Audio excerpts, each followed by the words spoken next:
Okay, how do burn down charts work and who owns it? Whose job is it to keep it up to date? Well, first of all, you don't need to use them.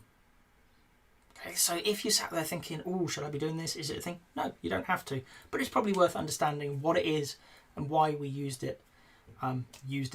Certainly in my case, because I don't really teach or recommend them anymore, but they're still a popular tool to help with planning. A burn down chart is a very simple idea. At the start of a sprint, you have so many days and you have so much work to complete. Say, and we'll keep the math simple for me, you've got 20 points of work in your sprint backlog and you're in a 10-day sprint, you've got 2 weeks. You're going to burn down about 2 points a day. So you'll draw a graph, 10 days across the bottom, 20 points up the side, and there'll be an ideal line that starts at 20, ends at 0, reducing by 2 days. You'll see this flight path going down the graph. And then every day you look at how much work is left to do, how many points of your stories still need to be done, and mark it off. Okay? So what we're doing there is making a very visual representation of the state of play for the team. What we can see is if we're above that line, that ideal line, right, we're behind schedule. Maybe that's okay, but it's worth noticing that we're 5 days into a 10-day sprint and we're not about halfway through the work we should have done. Okay? That's a trigger for a conversation about, are we on track? Are things actually okay? Or are we below the line? Are we ahead of schedule? And do we need to start thinking about bringing more work into the sprint? Sorry, I got distracted in the middle of that by a thing popping up. So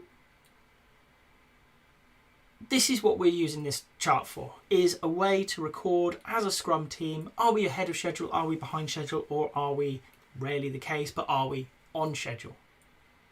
Okay, so who's going to maintain that? Well, I'm going to cheat and I'm going to go back to the default answer in all of this. It's on the whole Scrum team.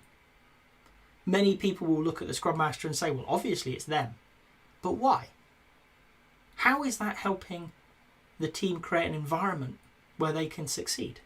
It's about planning. It's about knowing where they are and where they need to go next. So Scrum Master might do it, but it's not only them. Actually, it's more important for the developers. So they want to do it. Maybe they've got time. It's not hard. I used to do it on a flip chart, and every day you'd put a cross, you'd connect the line, and you'd check it on the graph. But maybe it's the product owner. They need to know, am I telling my stakeholders that stuff's coming into sprint review or not? Am I concerned that I'm getting enough out of the sprint? Do we need those conversations now, or can we wait a few days? So everybody involved has a piece of the pie. So who updates it? Who keeps it fresh? That's really for the team to decide as a whole.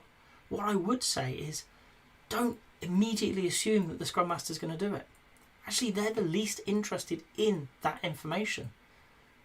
The developers are going to want to know, are we on track? Do we need to start considering our stories at risk?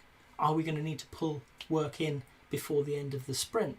The product owner is going to want to know similar information to manage stakeholder expectations. The Scrum Master is only going to want to know that to reflect it back to the wider team. You're on track, you're running behind, whatever that conversation is, and to ensure that conversation's happening. Really, who updates it, it doesn't matter.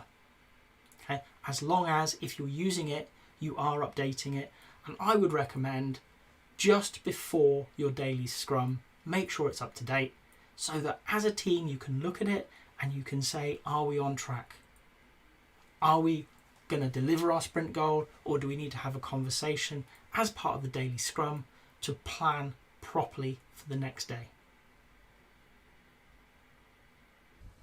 If you've got to this point in the video, I hope you've enjoyed it. If so, a like would be appreciated. If you want to hear more from me, more answers to questions that maybe you've got in the Agile world, please subscribe to the channel. And if you've got a question that you really want answered, drop it in the comments. I promise we'll get around to it. Thank you.